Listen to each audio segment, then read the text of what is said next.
তোমরা কার সুন্নত ফলো করছো? তোমাদের কি মনে হয় যে নবী সাল্লাল্লাহু আলাইহি ওয়াসাল্লাম আনস্মার্ট মানুষ ছিলেন? আমাদের নবীর সুন্নতের চেয়ে ভালো কোনো সুন্নত হয়? তার রুচিবোধ কি আমাদের চেয়ে উন্নত ছিল না? তিনি সবসময় টিপটাপ পরিপাটি থাকতেন। কাপড় চোপড়, ওঠা বসা, চলাফেরা, কথাবার্তা, আতর সুগন্ধি ব্যবহার করা, তার বসত বাড়ি অলওয়েজ নিট অ্যান্ড ক্লিন, পরিষ্কার। আমাদের খুব দুঃখ লাগে এগুলো দেখলে, যে মুসলিমদের বাথরুমগুলো নোংরা হবে কেন?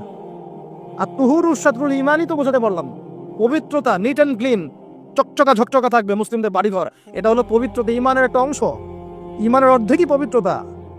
আমাদের বাড়িঘর, পোশাক পরিচ্ছদ, চেহারা সুরত সব পরিষ্কার থাকতে হবে, এক ঝকঝক করবে। এটা মুসলমানের বাড়ি দেখলে বোঝা যাবে। হিন্দু ভাইদের বাসায় গিয়ে দেখা যায় পূজা করার আলাদা জায়গা আছে, মুসলমানদের বাসায় নামাজের জায়গা খুঁজে পাওয়া যায় না। এটা কেন?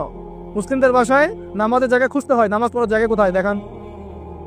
বাসা বানাচ্ছেন 5 তলা 10 তলা, এগুলোর সামনে কবরস্থান হবে, কারণ ভূমিকম্প আসতেছে, তা আগেই বলছে। তো বানান, আর উঁচু উঁচু বানান। 10 তলা বাড়িতে একটা জায়গা পাওয়া যায় না নামাজ পড়ার জন্য।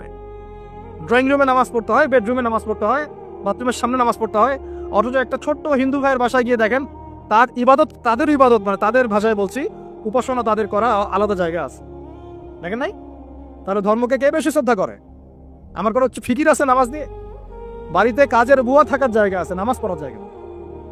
বাড়িতে গোডাউন আছে, গোডাউন রাখার জায়গা।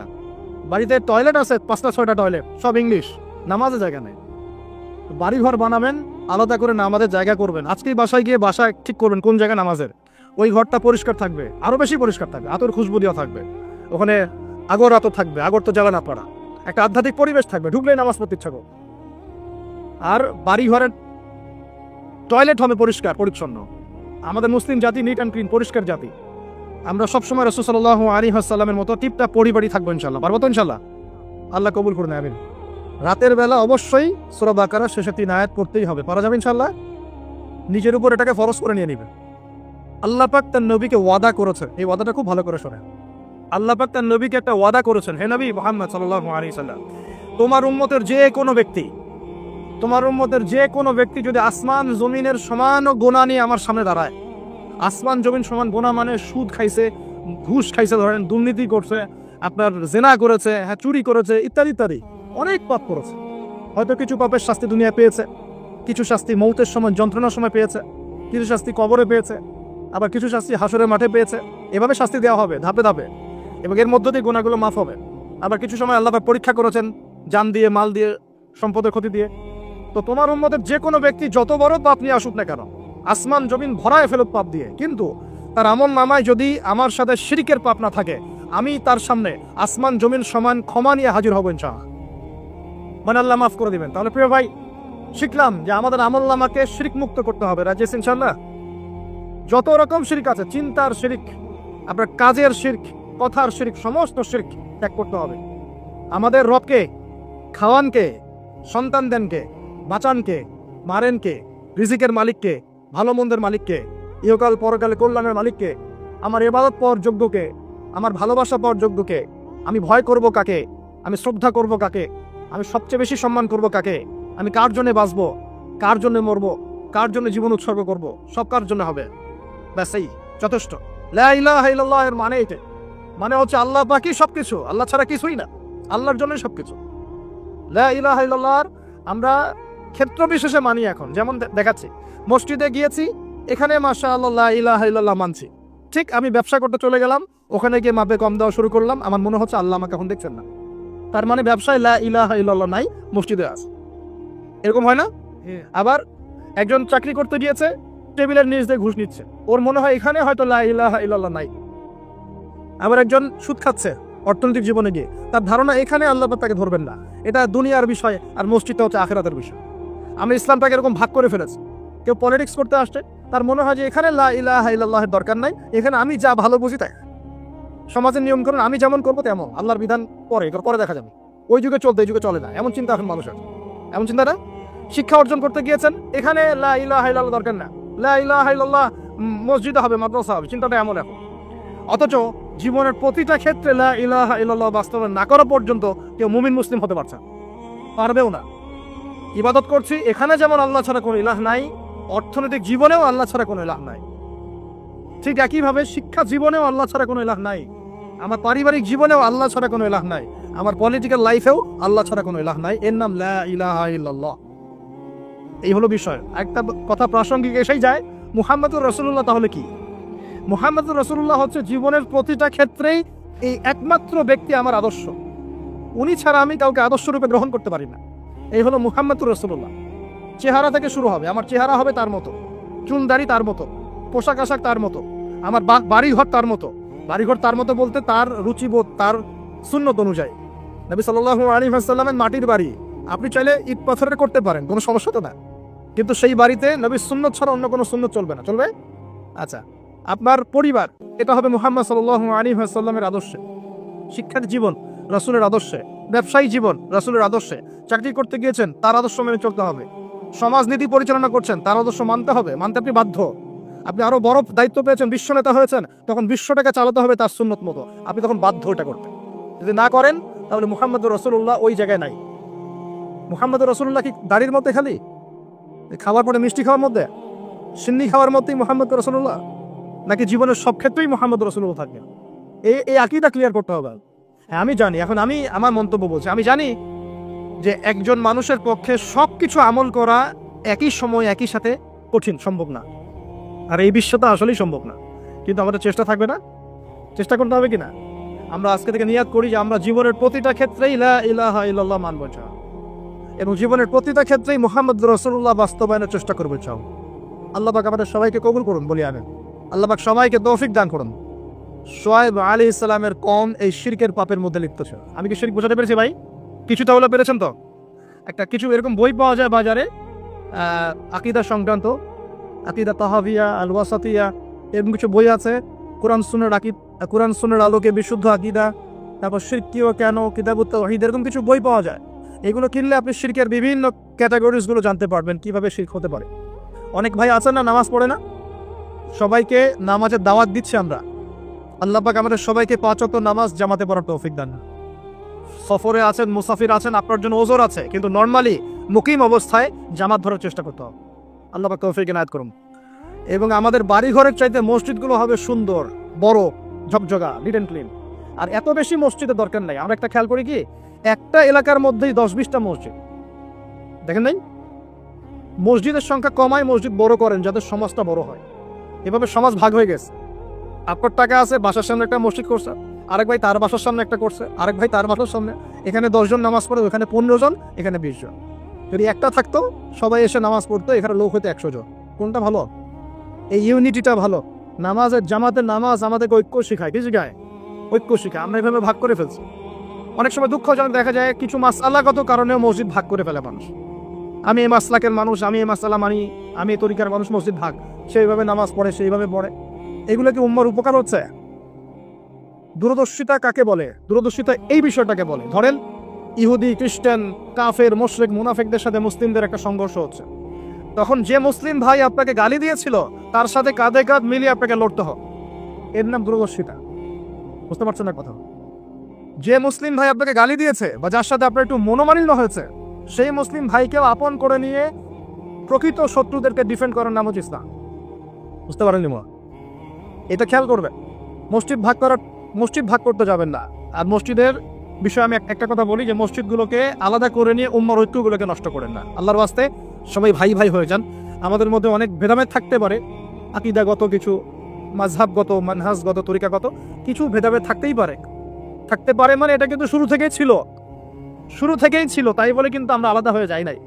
দুঃখজনক এখন আমরা কাকের চেয়েও খারাপ হয়ে গেছে। কাকের কথা বলেছিলাম একটা লেকচারে। কাক হচ্ছে পৃথিবীর প্রথম খুনাখুনির সাক্ষী, মনে আছে? হাবিল কাবিলের খুনের সাক্ষীকে কাক ঠোকর দিয়ে দেখিয়েছে যে কিভাবে ভাইকে দাফন করতে হয়। একটা কাক কিন্তু কাকের গোশত খায় না। একটা কাককে আপনি মারবেন, দেখবেন এলাকার সব কাক জড়ো হয়ে গেছে, আপনার বিরুদ্ধে চিল্লানো শুরু করবে। কিন্তু এখন মুসলমানের সম্পদ খায়, মুসলমানের ইজ্জত খায়, মুসলমানের জান খায়, মুসলমানের মান খায়। আমরা কি কাকের চেয়ে উত্তম হলাম না অধম হলাম? কথা ঠিক না ঠিক বলেন? প্রিয় ভাইরা, প্রকৃতি থেকে শিক্ষা নিতে হয়, উম্মার ঐক্যের দরকার আছে। অতএব আমরা 5 ওয়াক্ত নামাজ তো জামাতে পড়বো এবং ঐক্যবদ্ধ থাকার চেষ্টা করবো। আল্লাহ পাক তৌফিক এনায়েত করুন বলি আমি। দেখবেন যদি আপনি আল্লাহর হয়ে যান, আপনি মনে মনে কিছু চাইবেন, হাত উঠিয়ে চাওয়ার আগে আপনাকে আপনার সামনে আল্লাহ পাক সেটা হাজির করে দেবেন ইনশাআল্লাহ। বিশ্বাস হচ্ছে না আপনার কথা, আমার কথা? আমার জীবনে শত শতবার এই ঘটনা ঘটেছে। মনে মনে চিন্তা করছি যে এটা দরকার, এটা হলে ভালো হতো, এমনকি এমনও চিন্তা করছি এটা খেতে ইচ্ছা করছে, সামনে গিয়ে দেখে হাজির। একটা কথা মিথ্যা বানিয়ে বলছি না, আল্লাহর কসম।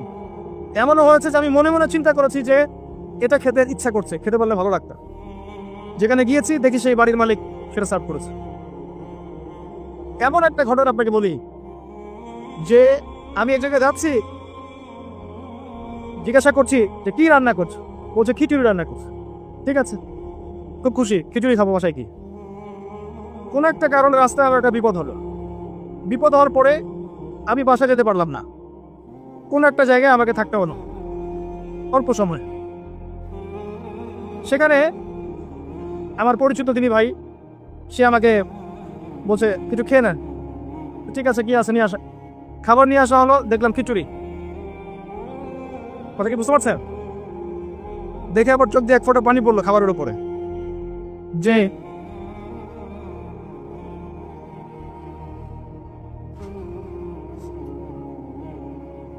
দাঁড়ান, আল্লাহ পাক এতই কাছে, এতই কাছে। যদি আপনি আল্লাহর হয়ে যান, আল্লাহর জন্য খালেস করে ফেলেন নিজেকে, আপনি দেখবেন আপনি যা চাচ্ছেন আল্লাহ পাক আপনার মনের কথা শুনে নেবেন, আপনার সামনে হাজির করে দিবেন ইনশাআল্লাহ। কিচ্ছু ভাববেন না, আল্লাহকে ছাড়া কোনো দিকে হবার দরকার নাই। আল্লাহ দিন আজকে একটা চরম অবমাননাকর জায়গার মধ্যে আছে, আপনি বুঝতে পারছেন না। দুই চোখ দিয়ে দেখেন, সারা বিশ্বের প্রেক্ষাপটের সাথে মুসলিমদের অবস্থা মেলান, দেখবেন আমরা আর সে আগের জায়গায় নাই। আমাদের অবস্থা এখন ভালো নয়, প্রত্যেকটা দিক থেকেই ভালো নয়। ধর্মের ক্ষেত্রে নাই, ইকোনমিক্সে না, পলিটিক্সে না, জিও পলিটিক্সে না, সোশ্যালি না, সংস্কৃতিতে না, কোনো ক্ষেত্রেই নাই। আমরা সে আগের জায়গায় নাই এখন। এই জায়গায় রিগেইন করতে হলে আমাদেরকে বেসিক কাজগুলো করতে হবে। আবার নামাজি হতে হবে, আমাদেরকে আবার রোজা রাখতে হবে, আবার দিনের খেদমতের চেষ্টা করতে হবে, কোরআন শিখতে হবে, আবারও সুন্নায় ফিরে আসতে হবে। ইনশাআল্লাহ তারা দেখবেন আস্তে আস্তে আস্তে আস্তে এমন প্রজন্ম গড়ে উঠবে যারা ইসলামের পতাকা নিয়ে সামনে এগিয়ে যাবে ইনশাআল্লাহ। আসেন, আপনাকে আমি পারিবারিক বিষয়গুলো আর বেশি বলতে চাচ্ছি না আজকে। আরেকদিন ইনশাআল্লাহ আমি টোটাল লেকচারটাই আদর্শ ইসলামিক পরিবার এবং সমকালীন ফিতনাগুলোর উপর দিব ইনশাআল্লাহ। সামনে যান, ফিতনা আপনার অর্থনীতির মধ্যেও আছে। খুব কম মানুষ আছে আমাদের এখানে যারা অর্থনৈতিক জীবনে হালাল খাচ্ছে, ম্যাক্সিমাম সুদ খাচ্ছে।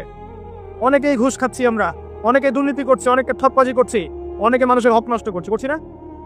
কারো রিজিকে যদি একটা টাকা এরকম হারাম চলে আসে, এই রিজিক দিয়ে আল্লাহর ইবাদত করলে ইবাদত কবুল হবে না।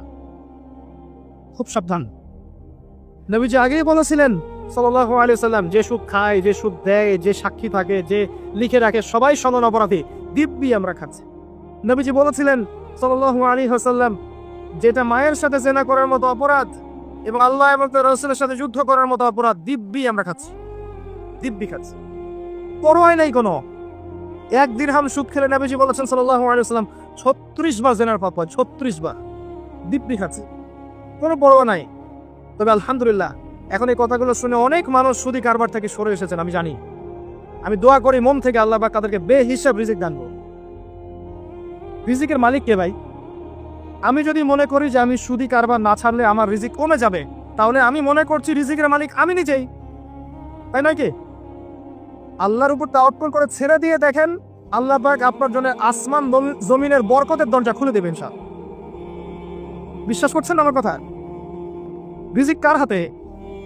সমুদ্রের নিচে কোটি কোটি মাখলুক আছে, কে খাওয়ায়? এই জমিনের উপরে কোটি কোটি কীটপতঙ্গ আছে, কে খাওয়ায়? আপনি কি 10টা হাতির দায়িত্ব নিতে পারবেন? এই শত শত হাতিকে কে খাওয়ায়? গবাদি পশুকে কে খাওয়ায়? জীবজন্তুকে কে খাওয়ায়? এই পৃথিবীতে কোনো মানুষ না খেয়ে মারা যেত না যদি তারা আল্লাহর বিধান অনুযায়ী অর্থনৈতিক জীবন পরিচালিত করত। যদি ওরা সুদ না খেত, সুদ খাওয়ার পর রিজিক কমে গেছে, আর তারা যদি যাকাতটা ঠিক মতো দিত, তাহলে দেখেন দায়িত্বটা বলে কিছু থাকতো না। ধনী গরিব থাকতো, কিন্তু সবাই একটা সাম্য অবস্থায় থাকতো, কেউ একেবারে নিষ্পেষিত হতো না। কারণ যাকাত এবং ব্যবসার মধ্য দিয়ে টাকা পয়সা ঘুরতে থাকে, এক হাত থেকে আরেক হাতে যেতে থাকে। আর রিবার মধ্য দিয়ে টাকা পয়সা এক শ্রেণীর মানুষের হাতে চলে যায়, ধনীদের হাতে চলে যায়, আর গরিবরা আস্তে আস্তে দারিদ্রতার অতল তলে চলে যায়। আপনার অর্থনৈতিক জীবন ঠিক নাই, দেখবেন এখানে ফিতনার শেষ নাই। অন্যদিকে আসেন, আপনি সামাজিকভাবে দেখেন, সামাজিক জীবনে ফিতনার শেষ নাই। খেয়াল করে দেখেন, আত্মীয়তার সম্পর্কগুলো নষ্ট হয়ে যাচ্ছে, খেয়াল করে দেখেন, এখন টাকার জন্য সন্তান বাবাকে হত্যা করে, সন্তান মাকে হত্যা করে, ভাই ভাইকে হত্যা করে, বোন বোনকেও হত্যা করছে। প্রতিবেশীর হক আমরা দিতে পারছি না, আত্মীয়তার হক দিতে পারছি না, জমি নিয়ে দ্বন্দ্ব, বাড়ির সীমানা নিয়ে দ্বন্দ্ব, ব্যবসা নিয়ে দ্বন্দ্ব, দ্বন্দ্বের শেষ নাই। এটা সোশ্যাল জীবনে হচ্ছে। আবার ইকোনমিক সেকশনে এমনও হচ্ছে, ব্যবসা করছি হালাল করে করে, এখানে সুযোগ বুঝে সিন্ডিকেট করছি, মজুদদারি করছি, ইচ্ছা করে দাম বাড়িয়ে দিচ্ছি, মানুষকে বিব্রত করছি, গভর্নমেন্টকে বিব্রত করছি, এগুলো আমরা কৃত্রিম সংকট তৈরি করছি, মাপে কম দিচ্ছি, ব্যবসা করছি মাপে কম দিচ্ছি। অমুসলিম ব্যবসা করছে, মাপে সঠিক দিচ্ছে, অমুসলিম ব্যবসা করছে, মাপে সঠিক দিচ্ছে। অমুসলিম ব্যবসায়ী সিন্ডিকেট করছে না, একজন হিন্দু ব্যবসায়ী আল্লাহ পাক তাকে হেদায়েত করুক, সে মাপে কম দিচ্ছে না, সিন্ডিকেট করছে না, কৃত্রিম সংকট তৈরি করছে না, মুসলিমরা করছে। রমজান মাসকে কেন্দ্র করে মুসলিমরা ব্যবসা করে নিচ্ছে, সুবহানাল্লাহ। আর মানুষ সামান্য নিত্য প্রয়োজনীয় দ্রব্যের জন্য ট্রাকের পিছনে দৌড় দিচ্ছে। কি একটা দৃশ্য, সুবহানাল্লাহ। এর ফলাফল আপনি পাবেন, মানুষের হক নষ্ট করার ফলাফল পাবেন। কিয়ামতের মাঠে এর বিচার না করে আল্লাহ পাক ছাড়বেন না। এত সহজ না কোনো কিছু। আল্লাহ পাক কিয়ামতের মাঠ রেখেছেন, রাখার দরকার ছিল, না হলে কোনো জালেমের বিচার হতো না। যত জালেম এই পৃথিবীতে পার পেয়ে গেছে, কিয়ামতের মাঠে কেউ পার পাবে না। এই জন্য আল্লাহ পাক কিয়ামতের মাঠ রেখেছেন, এবং এটা রাখা উচিত ছিল। আল্লাহ পাক শুধু গফুর রহিম নন, আল্লাহ পাক হচ্ছেন আদেল, ন্যায় বিচারক। আল্লাহ আদালত আছে, যে এই যে জীবনটা আল্লাহ দিয়েছেন, সলাতি ইন্না সলাতি ওয়া নুসুকি ওয়া মাহইয়ায়া ওয়া মামাতি, এটাকে লিল্লাহি রাব্বিল আলামিন করতে হবে। মানে জীবনটা আল্লাহর। এখানে আমার কথা, আমার কাজ, আমার চলাফেরা, আমার পারিবারিক অ্যাটিটিউড, আমার পড়াশোনা, আমার দাওয়া, আমার দিনের জন্য মেহনত, যত কিছু আছে, সবর, আঘাত সহ্য করা, কষ্ট সহ্য করা ইত্যাদি, সব কিছু আল্লাহর সন্তুষ্টির জন্য করতে হবে। কারো কাছে, পৃথিবীর কোন সৃষ্টির কাছে যারা পরিমাণ কিচ্ছু পাওয়ার আশা করবেন না। একটু আশা করবেন, আপনি কষ্ট পাবেন। কারো কাছে কোনো আশা করতে যায় না, শুধু আল্লাহর কাছে আশা করেন। সমস্ত কাজের প্রতিদান আল্লাহর কাছে চান, পরকালে আপনি সুখে থাকবেন ইনশাআল্লাহ, শেষ হাসি আপনি হাসবেন ইনশাআল্লাহ। এছাড়া আমি কোনো সলিউশন দেখি না ভাই। আমি কলিজা থেকে কথাগুলো বললাম আপনাকে। আর যে কথা কলিজা থেকে বের হয়, সেই কথা আপনার কলিজার মধ্যে আঘাত করবেন। সব কাজ শুধু আল্লাহর জন্য করেন, কেউ আপনার আপন না।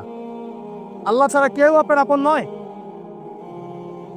আপনি ভুল করবেন যদি আপনি অন্য কাউকে আপন মনে করেন। আপনার পলিটিক্যাল লিডার, আপনার প্রশাসনের স্যার, আপনার পরিবারের স্ত্রী, আপনার সন্তান, হাবি যা যা আছে, যদি মনে করেন আমার আপনজন, আপনি ভুল করবেন। সবাই সবার স্বার্থ চেনে, সবাই সবার স্বার্থ চেনে।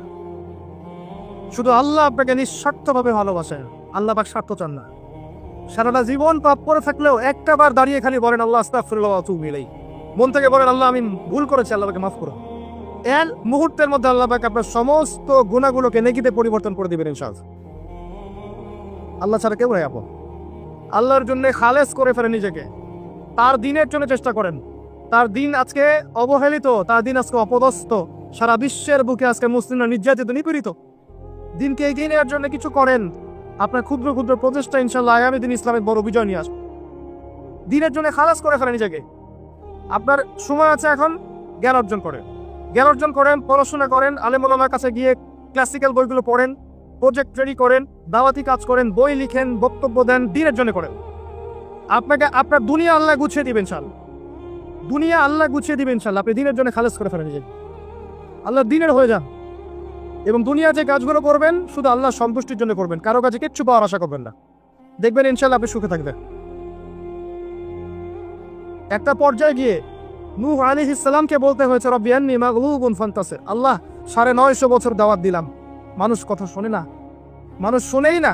950 বছর দাওয়াত দিলাম, আল্লাহ আমার পরিবারের লোকও কথা শোনে না। আল্লাহ আমি পরাজিত, তুমি ওকে সাহায্য করো। একটা পর্যায়ে গিয়ে লূত আলাইহিস সালামকেও তার স্ত্রী সন্তান ছেড়ে চলে যেতে হলো। একটা পর্যায়ে গিয়ে ইব্রাহিম আলাইহিস সালামকে তার বাবাকে ছেড়ে চলে যেতে হলো। একটা পর্যায়ে গিয়ে আসহাবুল কাহফকে সমাজ থেকে চলে যেতে হলো দূরে। একটা পর্যায়ে গিয়ে মুহাম্মদ সাল্লাল্লাহু আলাইহি ওয়াসাল্লামকে হিজরত করে চলে যেতে হলো, সাথে কেউ ছিল না। আল্লাহর জন্য ভালোবাসা, আল্লাহর জন্যই বিচ্ছেদ। ইতিহাস তাদেরকে ভুলে যায় নাই। তো একটা পর্যায়ে গিয়ে মানুষ যখন আর পারে না, তখন প্রয়োজনে একা আল্লাহকে নিয়ে থাকতে হয়। এটাই আল্লাহ পাকের মারিফতের সর্বোচ্চ লেভেল। আল্লাহকে নিয়ে থাকেন, ইনশাআল্লাহ আপনি ভালো থাকবেন। রাসূলকে নিয়ে থাকেন, ভালো থাকবেন। তার সুন্নাহকে নিয়ে থাকেন, ভালো থাকবেন। তার দ্বীনকে নিয়ে থাকেন, দিনের জ্ঞান অর্জন করেন, দিনটাকে প্রচার করার চেষ্টা করেন, দিনটাকে প্রতিষ্ঠা করার চেষ্টা করেন। দিন প্রতিষ্ঠা করলে কারো কোনো ক্ষতি হবে না, শৈথিলতাবাদী হবেন না, আবার চরমপন্থী হবেন না, জঙ্গি সন্ত্রাসী হয়ে যাবেন না। মধ্যম পন্থায় দিনটাকে নিয়ে এগিয়ে যাবেন, মধ্যম পন্থায় এগিয়ে যাবেন, ধীরে ধীরে সবরের সাথে। একটা লেকচারে বলেছিলাম, আমাকে 3টা নসিহত করেছিলেন একজন আলেম। বলেছিলেন, প্রথমে জ্ঞান অর্জন করো, 1, 2, তারপরে তুমি ধৈর্য ধরা শিখো, আর 3, সাহসী হও। ভীরু কাপুরুষের জন্য জান্নাত পায়, তিনি বলেছিলেন। অতএব এভাবে চিন্তা করলে আপনি ইনশাআল্লাহ দুনিয়াতে ঠকবেন না, বা দুনিয়াতে ঠকলেও পরকালে আপনি জিতবেন ইনশাআল্লাহ। তার পরকালে আল্লাহ পাক আপনার প্রতিটা কষ্টের প্রতিদান দিবেন ইনশাআল্লাহ আযজা ওয়া জাল। আসুন আমরা সবাই যার যার জায়গা থেকে আল্লাহর হয়ে যাই, আল্লাহর জন্য নিজেকে খালেস করে দিই। আর আল্লাহর ভালোবাসা পেতে চাইলে তার রাসূলকে তার রাসূলের আনুগত্য করতে হবে, তার সুন্নাহ মাফিক চলতে হবে। আল্লাহ পাকের ফরজ ওয়াজিবকে ভালোবেসে আদায় করেন, বিরক্ত হয় না। নামাজের আজান হচ্ছে, বিরক্ত হয়ে যায়, ভালোবেসে নামাজে যান। যে আল্লাহ আমার কাছে একটা ইবাদত চেয়েছেন, আমার রব আমার সৃষ্টিকর্তা আমাকে একটা সুযোগ দিয়েছেন, আমার কাছে একটা ইবাদত চেয়েছেন, সিজদা চেয়েছেন। আল্লাহ আমার কাছে কি আর চেয়েছেন? তাওহীদ চেয়েছেন, সুন্নত চেয়েছেন, হালাল খাই এতটুকু চেয়েছেন, সাধ্যমতো দিনের খেদমত এটা চেয়েছেন। আল্লাহ পাক আমার জন্য জান্নাত রেখেছেন, আমি আল্লাহর জন্য করবো না? আল্লাহ পাকের কাজগুলো ভালোবেসে করেন, আল্লাহ পাকে কাছে পাবেন ইনশাআল্লাহ। যদি আপনার সন্তান খুব আদরের কলিজার টুকরা হয়, নামাজ কালাম না পড়ে, ওকে বোঝানোর চেষ্টা করবেন। ছোটবেলা থেকে নামাজের ট্রেনিং দিবেন। 10 বছর বয়স হয়ে গেছে, নামাজ পড়ে না, নবী করিম সাল্লাল্লাহু আলাইহি ওয়াসাল্লাম বলেছেন তাকে পিটাইতে হবে।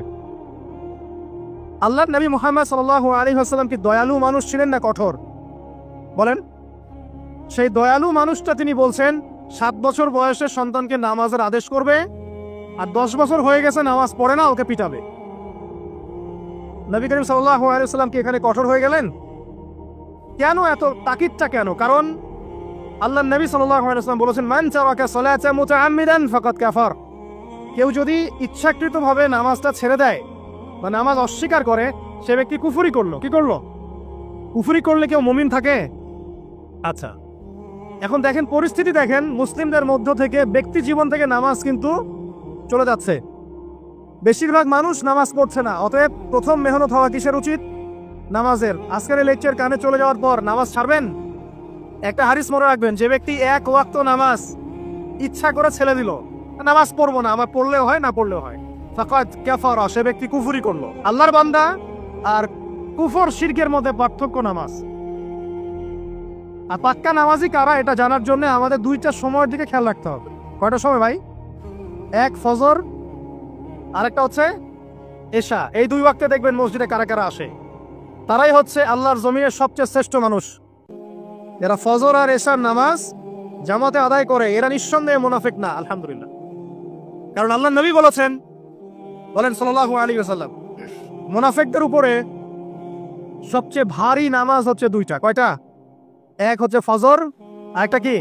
এশা। তো 5 ওয়াক্ত নামাজ গুরুত্ব দিব, সবচেয়ে বেশি গুরুত্ব দিবেন কিসে?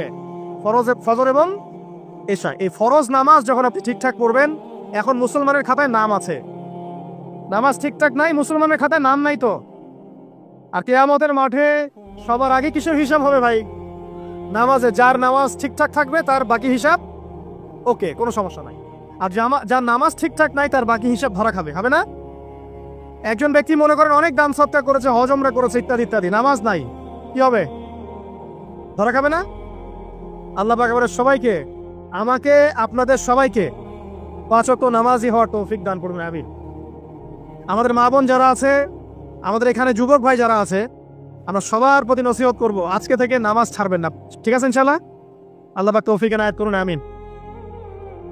এরপরে আসেন, দেখেন ব্যক্তি জীবন থেকে হালাল রিজিকটা উঠে যাচ্ছে, খেয়াল করেন নাই? এখন মানুষ রিজিকের ক্ষেত্রে হালাল হারামের পরোয়া করে? পরোয়া করে না। যেই দিক থেকে টাকা আসুক, হারাম হোক আর হালাল হোক, এখানে সুদ থাক আর ঘুষ থাক আর জেনা থাক আর আপনার দুর্নীতি থাক, কি থাক, মানুষ চিন্তা করে যে পেটটা বাঁচলেই বাপের নাম, তাই না? যেভাবে হোক রিজিক আসলেই হইল। মানুষের সম্পদ আত্মসাৎ করতে বুক কাঁপে না, খেয়াল করে দেখবেন। সুদ খাইতে বুক কাঁপে না, ঘুষ নিতে বুক কাঁপে না, অন্যের সম্পদ লুটে পুটে খাইতে, ছিনতাই করতে, চুরি করতে বুক কাঁপে না। তাহলে আমরা এখন হালাল হারামের কোনো মূলনীতি মেনে চলি?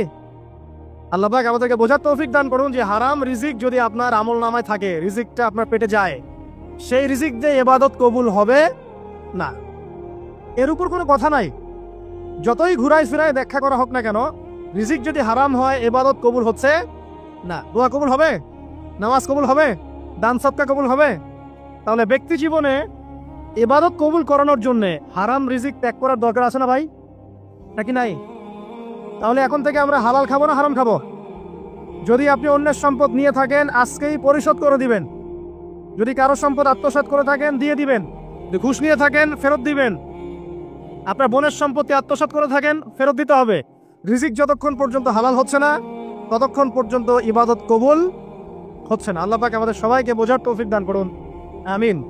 ব্যক্তি জীবনে আরো সমস্যা আছে। দেখেন এখনকার মুসলিম ব্যক্তি জীবন আর পরিবার থেকে পর্দা উঠে যাচ্ছে না? জিন আর মানুষ শয়তান এরা তোমাদেরকে এমন জায়গা থেকে দেখে যেখান থেকে তোমরা ওদেরকে দেখতে পারো না।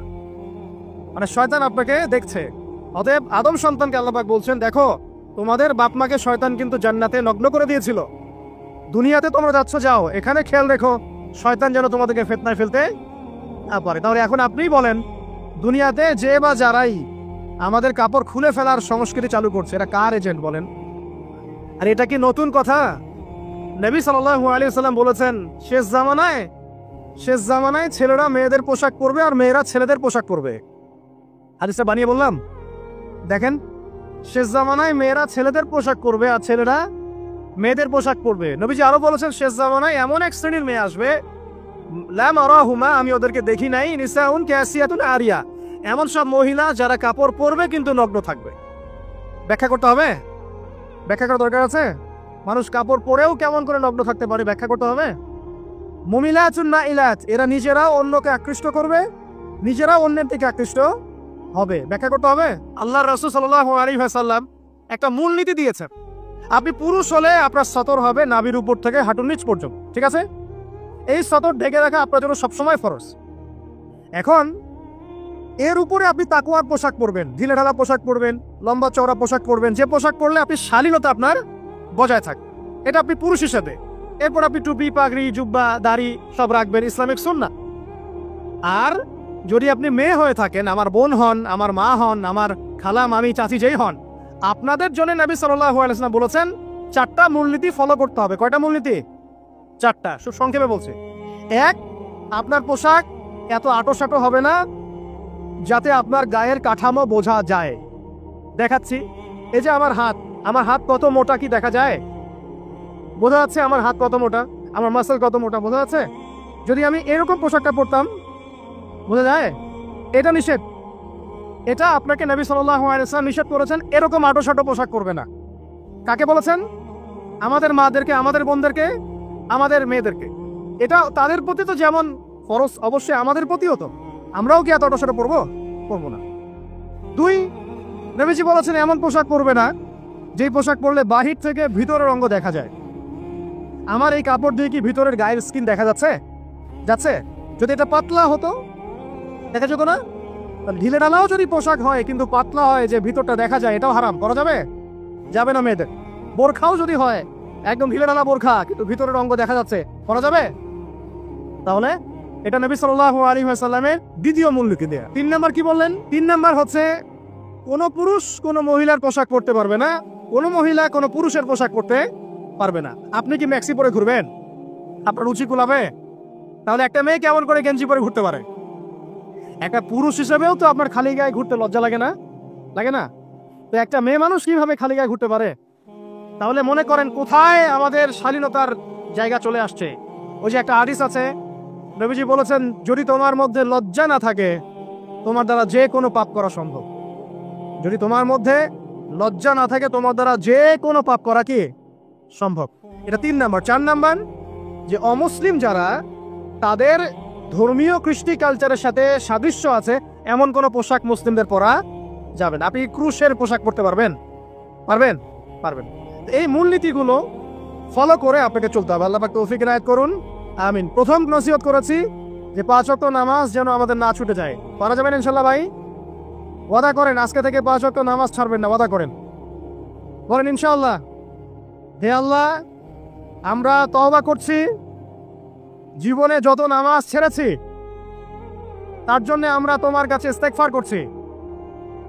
বলেন আস্তাগফিরুল্লাহ আল্লাযী লা ইলাহা ইল্লা হুয়াল হাইয়ুল কাইয়ুম ওয়া আতুবু ইলাইহি। যত নামাজ কাজা হয়েছে হিসেব করে কাজা আদায় করে দিবেন, পারবেন ইনশাআল্লাহ? আর আজকে থেকে ইনশাআল্লাহ আমরা নামাজ ছাড়বো না, ওয়াদা করছেন? আল্লাহ পাক সবার তওবা কবুল করুন, আজকে থেকে পাক্কা নামাজি বানায় দিন, আমিন। শুধু নিজেই নামাজ পড়বেন, আপনার স্ত্রী সন্তানকে নামাজ পড়াবেন না? আল্লাহ পাক তৌফিক এনায়েত করুন। 2 নাম্বার কি বলেছিলাম? হালাল, বলেন। হালাল রিজিক। রিজিক যদি হারাম হয় ইবাদত কবুল হবে? আল্লাহ পাক বলেছেন ইন্নাল্লাহা তাইয়্যিব লা ইয়াকবালু ইল্লা তাইয়্যিব। আল্লাহ পাক পবিত্র, তিনি পবিত্র ছাড়া গ্রহণ করেন না। 3 নাম্বার কি বললাম ভাই? কি আপনার পরিবার বর্গকে শালীন পোশাকে রাখবেন, পর্দায় রাখবেন, রাখা যাবে না ইনশাআল্লাহ? এখানে কি আপনাকে কেউ বাধা দিবে? যে যাই বলুক না কেন, সারা দুনিয়ার মানুষ নগ্ন হয়ে ঘুরে ঘুরুক, আপনার পরিবারের কর্তাকে আপনি না, আপনি আপনার পরিবারটাকে ঠিক করার চেষ্টা করেন। আল্লাহ পাক তৌফিক এনায়েত করুন, আমিন। 4 নম্বর নসিহত, এটা যুবকদের জন্য স্পেশালি এবং যাদের পড়াশোনা করার সামর্থ্য এখন আছে তাদের জন্য। কোরআনুল কারীম তেলাওয়াত করা শিখতে হবে, পারবেন? কোরআন পড়তে হবে, শুধু তোতা পাখির মতো নয়। আমার কথা বুঝেন? কোরআন তিলাওয়াত করলে প্রত্যেক হরফে 10 নেকি পাবেন, কোনো সমস্যা নাই, কিন্তু এতে করে কোরআনের সামগ্রিক হকটা আদায় হয় না। কথা কি বুঝতে পারছেন? আমি কি বলেছি কোরআন তেলাওয়াত করলে নেকি হবে না? এটা বললাম? কোরআন তেলাওয়াত করলে প্রত্যেক হরফে কয় নেকি হবে? 10 নেকি। কিন্তু কোরআন বোঝা, এর ভিতরে কি আছে, এই শিক্ষাগুলো কি আপনি পাবেন? বিশুদ্ধ করে কোরআন পড়তে হবে, বিশুদ্ধ করে। একটা উদাহরণ দিব। এই যে আমরা নামাজে দাঁড়াই বলে আল্লাহু আকবার, তাই না? তারপরে কি পড়েন? সানা পড়েন। তারপরে কি পড়েন? আলহামদুলিল্লাহ, আলহামদুলিল্লাহ রাব্বিল আলামিন। প্রথম শব্দ কি? আলহামদু। যদি আপনি আলহামদুলিল্লাহ বলেন, অর্থ হচ্ছে সমস্ত প্রশংসা আল্লাহর জন্য, ঠিক আছে? আচ্ছা, যদি আপনি বলেন আলহামদুলিল্লাহ, আলহামদুলিল্লাহ রাব্বিল আলামিন, এখানে হা হলো হাওয়াস, মানে ছোট হা। এই একটা হা ভুল করার কারণে অর্থ পরিবর্তিত হয়ে অর্থ দাঁড়ায় সমস্ত নিন্দা আল্লাহর জন্য, নাউযুবিল্লাহ। আমি কি বুঝাতে পারলাম যে বিশুদ্ধ করে কোরআন তেলাওয়াত করা কতটা ইম্পর্টেন্ট? মনে করেন আপনি বলছেন কুল ইয়া আইয়ুহাল কাফিরুন, বলুন হে কাফেররা, লা আ'বুদু মা তা'বুদুন। এই সূরা মুখস্থ আছে না? আচ্ছা, এর অর্থ হচ্ছে লা আ'বুদু, আমি তার ইবাদত করি না, মা তা'বুদুন, যার ইবাদত তোমরা করো। এখানে লা এর মধ্যে মদ আছে না? মদ আছে না? টেনে পড়তে হয় না? যদি কেউ লায়ে মদ না করে এভাবে পড়ে যে লা আ'বুদু মা তা'বুদুন, যারা গ্রামার জানে তাদেরকে জিজ্ঞেস করেন, অর্থ হবে এমন যে আমি অবশ্যই তার ইবাদত করি, যার ইবাদত তোমরা করো। তোমরা বলতে কারা? তাওহীদ থাকবে না শিরক হলো? অতএব বিশুদ্ধ করে কোরআন তেলাওয়াত করা খুবই জরুরি। আপনি মসজিদে যান আর মাদ্রাসায় যান আর ওস্তাদকে প্রাইভেটে পড়ান, যেভাবেই পড়েন, আপনাকে বিশুদ্ধ করে কোরআন তেলাওয়াত করা শিখতে হবে। আল্লাহ পাক তৌফিক দান করুন, আমিন। যারা বয়স্ক হয়ে গেছেন আফসোস করবেন না, হীনমন্যতায় ভুগবেন না। আপনি ওই অবস্থায় চেষ্টা করেন, আল্লাহ পাক আপনাকে ডাবল নেকি দিবেন ইনশাআল্লাহ। নবী সাল্লাল্লাহু আলাইহি ওয়াসাল্লাম বলেছেন, যে ব্যক্তি কোরআনের একটা আয়াত বা একটা হরফ তেলাওয়াত করবে তার জন্য 10টা নেকি আছে ইনশাআল্লাহ। আর মান করা কোরআনুল কারীম ওয়া হুয়া মাহিরুন বিহি, যে ব্যক্তি কোরআন তেলাওয়াত করে এবং তার উপর দক্ষ হয়, মা'আস সাফরাতিল কিরামিন বারারা, সেই ব্যক্তি সম্মানিত ফেরেশতাদের সাথে হাসর করবে ইনশাআল্লাহ। আর ওয়াল্লাযী ইয়াকরাউল কুরআন ওয়া ইয়াতাতাআতাউ ফীহি ওয়া হুয়া আলাইহি শাক্কুন ফালাহু আজরুন, আর যে ব্যক্তি কোরআন তেলাওয়াত করতে করতে আটকে যায়, তেলাওয়াত করছেন আটকে যাচ্ছেন, আবার চেষ্টা করছেন, আবার আটকে যাচ্ছেন, আবার চেষ্টা করছেন, আল্লাহর নবী বলছেন সাল্লাল্লাহু আলাইহি ওয়াসাল্লাম, তার জন্য ডাবল পুরস্কার আছে, ডাবল নাকি। তো হতাশ হওয়ার কোনো কারণ আছে? কোরআনের সমাজ গড়তে চান, এটা অনেক দূরের কথা। আগে কোরআনুল কারীম বিশুদ্ধ করে তেলাওয়াত করতে শেখেন,